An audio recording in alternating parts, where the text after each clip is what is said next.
தமிழ்நாட்டில் இன்று மிதமான மழைக்கு வாய்ப்பிருப்பதாக சென்னை வானிலை ஆய்வு மையம் தெரிவித்துள்ளது. மன்னார் வளைகுடா மற்றும் அதனையொட்டிய பகுதிகளில் மேல் நிலவும் வளிமண்டல கீழடுக்கு சுழற்சி காரணமாக தென் தமிழ்நாட்டின் ஒரு சில இடங்களிலும் வட தமிழ்நாட்டில் ஓரிரு இடங்களிலும் இன்று மின்னலுடன் கூடிய லேசானது முதல் மிதமான மழைக்கு வாய்ப்பிருப்பதாக தெரிவிக்கப்பட்டுள்ளது.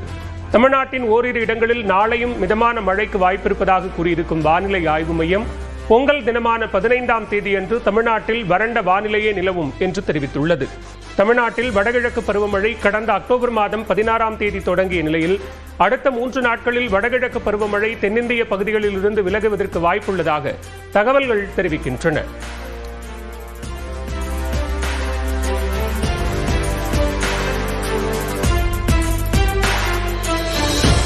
புதுக்கோட்டை, கரூர், நாகை உள்ளிட்ட மாவட்டங்களில் பரவலாக மிதமான மழை பெய்ததால் குளிர்ந்த சூழல் நிலவியது.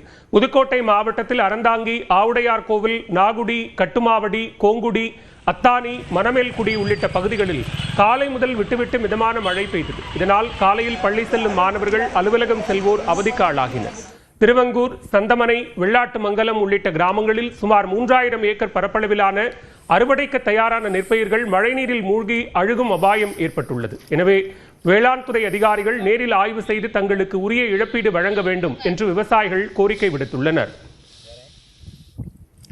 கரூர் மாவட்டத்தில் புலியூர், மணவாசி, மாயனூர், லாலாப்பேட்டை, கிருஷ்ணராயபுரம், குளித்தலை, ஐயர்மலை சுற்றுவட்டாரத்தில் அதிகாலை முதல் சாரல் மழை பெய்தது. நாகை மாவட்டத்தில் கீழ்வேளூர், தேவூர், சாட்டியக்குடி, வலிவலம், திருக்குவளை உள்ளிட்ட இடங்களில் 2வது நாளாக மிதமான மழை பெய்தது. இதனால் பள்ளி, கல்லூரி செல்லும் மாணவர்கள் மழையில் நனைந்தபடி சென்றனர். கொடைக்கானல் மற்றும் அதன் சுற்றுவட்டார பகுதிகளில் 2 மணி நேரத்திற்கு மேலாக மிதமான மழை பெய்தது. அப்சர்வேட்டரி, அண்ணா சாலை, லாஸ்காட் சாலை, குறிஞ்சி நகர், பாம்பார்புரம், ஒட்டக்கானல், ஆனந்தகிரி உள்ளிட்ட பகுதிகளில் மிதமான மழை கொட்டியது மற்றும் சில பகுதிகளில் சாரல் மழை பெய்தது. மழை காரணமாக ஏரிச்சாலையில் படகு குழாமில் சவாரி தற்காலிகமாக நிறுத்தி வைக்கப்பட்டது. நாகை மாவட்டம் திருக்குவளை அடுத்த ஆதமங்கலம், கீரங்குடி, வடபாதி, சுந்தரபாண்டியம் உள்ளிட்ட கிராமங்களில் நெல் வயல்களில் மழைநீர் சூழ்ந்து வெள்ளக்காடாக காட்சியளிக்கிறது. இதனால் 500 ஏக்கர் பரப்பளவிலான இளம் நெற்பயிர்கள் பாதிக்கும் அபாயம் ஏற்பட்டுள்ளது. மதியுள்ளான் ஆற்றில் செடிகள் மண்டி கிடப்பதால் மழைநீர் வடிய முடியாத சூழல் இருப்பதாக விவசாயிகள் கவலை தெரிவித்துள்ளனர். தொடர்ந்து 3 நாள் மழை விட்டு கனமழை பெய்யறதுனால மொழிவிட்டது. வடிகாலும் பாசனமும் ஒரே பாசனத்தில் இருக்கிறதுனால தண்ணி வடியப்படுது, சீக்கிரம் வடியப்படுது. 6 பேரும் வெள்ளச்செடி மண்டி நெடுவும் 6 வடியாமல் இருக்குது. வெள்ளச்செடியை சுத்தம் பண்ணி கொடுக்கணும்ப்பா, சுத்தம் பண்ணால் தண்ணி வடியும். மாவட்டத்தில் காரைக்குடி, திருப்பத்தூர், தேவக்கோட்டை, சிங்கம்புணரி உள்ளிட்ட இடங்களில் நள்ளிரவு முதல் விடிய விடிய மிதமான மழை பெய்தது. காலையில் மழை நீடித்ததால் பள்ளி, கல்லூரி செல்லும் மாணவர்கள் மற்றும் அன்றாட பணிக்கு செல்வோர் சிரமத்திற்கு ஆளாகினர்.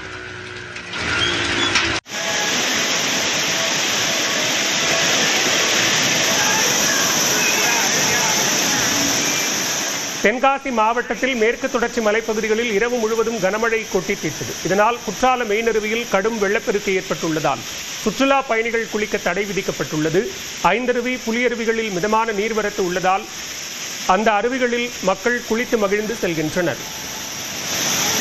நீங்கள் வருகின்றனால நாங்கள் ஏமாற்றம் திரும்பி போய் சௌரமலைக்கு வேறு இடத்துல நீராடிட்டு சௌரமலைக்கு போய் செல்கிறோம். கிலோமீட்டர் நல்லா இருக்கு. திருவாரூர் மாவட்டத்தில் 3வது நாளாக கனமழை பெய்தது. வெங்காரப்பேரையூர், நிமிலச்சேரி, கூடூர், பாண்டி, நெடும்பலம், கள்ளிக்குடி உள்ளிட்ட பகுதிகளில் 1000 ஏக்கர் பரப்பளவிலான அறுவடைக்கு தயாராக இருந்த சம்பா நெற்பயிர்கள் மழைநீரில் சாய்ந்துள்ளதால் விவசாயிகள் வேதனையடைந்துள்ளனர். ஏக்கருக்கு 30,000 ரூபாய்க்கு மேல் செலவு செய்துள்ள நிலையில் மழை காரணமாக பயிர்கள் முற்றிலுமாக பாதிக்கப்பட்டுள்ளதாகவும் வேளாண் துறையினர் நேரில் ஆய்வு செய்து உரிய இழப்பீடு வழங்க வேண்டும் என்றும் விவசாயிகள் கோரிக்கை விடுத்துள்ளனர். மறுபடியும் மழை பெஞ்சு அழிஞ்சு போகிற சூழ்நிலை ஆயிட்டு, ஏற்கனவே அறிவித்த நிவாரணமும் வழங்கலை. மறுபடியும் நீங்கள் எந்த உரியமும் எடுக்கவில்லை. இதுக்கான அதிகாரிகள் தொடர்பு கொண்டு எங்களுக்கு விவசாயியை காப்பாற்ற வேண்டும் என்று தாழ்மையுடன் கேட்டுக்கொள்கிறோம். இடைவேளைக்கு பிறகு மற்ற செய்திகளை விரிவாக பார்க்கலாம்.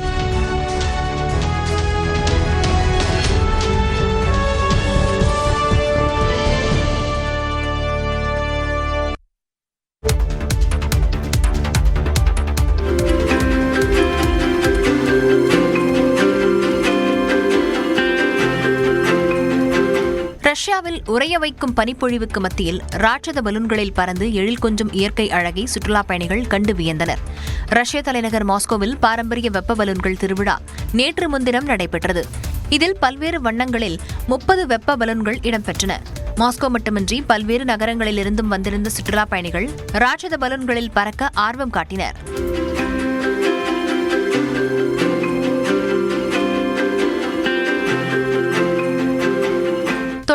மீட்டர் உயரத்தில் பலூன்கள் பறந்தபோதும் சுற்றுலாப் பயணிகள் அச்சமின்றி இயற்கை அழகை கண்டு ரசித்தனர்.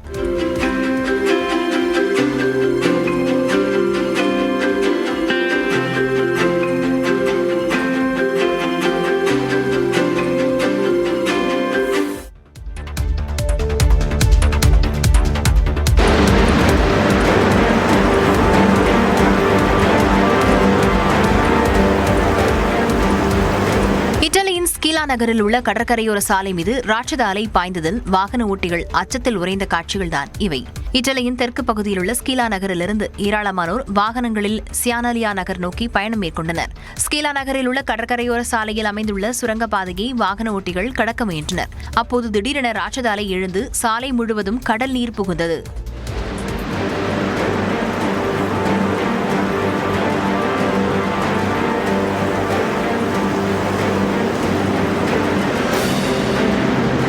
இதனால் அதிர்ச்சியடைந்த வாகன ஓட்டிகள் துரிதமாக செயல்பட்டு தங்களது வாகனங்களை பின்னால் இயக்கி பாதுகாப்பாக தப்பினர்.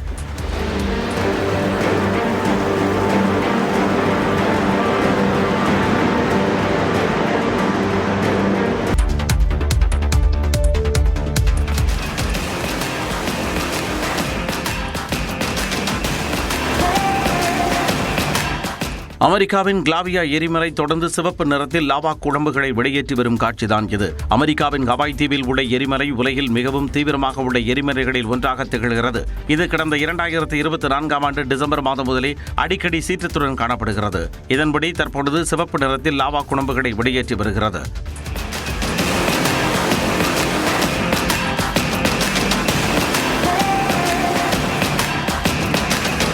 பல மைல் தொலைவுக்கு எரிமலை குழம்புகள் வெளியேறி வருவதால் அந்த பகுதிக்கு அருகே வசிக்கும் மக்கள் அச்சமடைந்துள்ளனர். கடந்த ஓராண்டு காலத்தில் 40வது முறையாக நடைபெறும் சீற்றம் இந்த வார இறுதியில் நடைபெற வாய்ப்பு உள்ளதாக அமெரிக்க புவியியல் ஆய்வு மையம் தெரிவித்துள்ளது.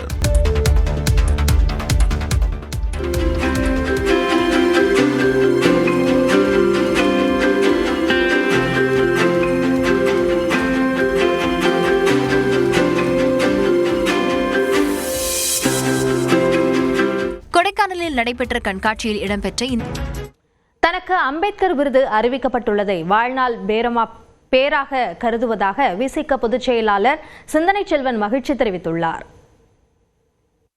சிறுபான்மையோருடைய நலன்களுக்காக, தொழிலாளர்களின் நலன்களுக்காக பாடாற்றிய ஆகப்பெரும் தேசிய தலைவர் புரட்சியாளர் அம்பேத்கர் அவரது பெயரில் வழங்கப்படுகிற விருதை தமிழக அரசு எனக்கு அளிக்க வேண்டும் என்று முடிவு செய்திருப்பது என் வாழ்நாளில் நான் பெற்றிருக்கிற ஒரு மிகப்பெரிய பேராக நான் கருதுகிறேன். புரட்சியாளர் அம்பேத்கர் ஒரு குறிப்பிட்ட சமூகத்தின் அடையாளம் அல்ல, இந்த தேசத்தின் பெருமிதம்.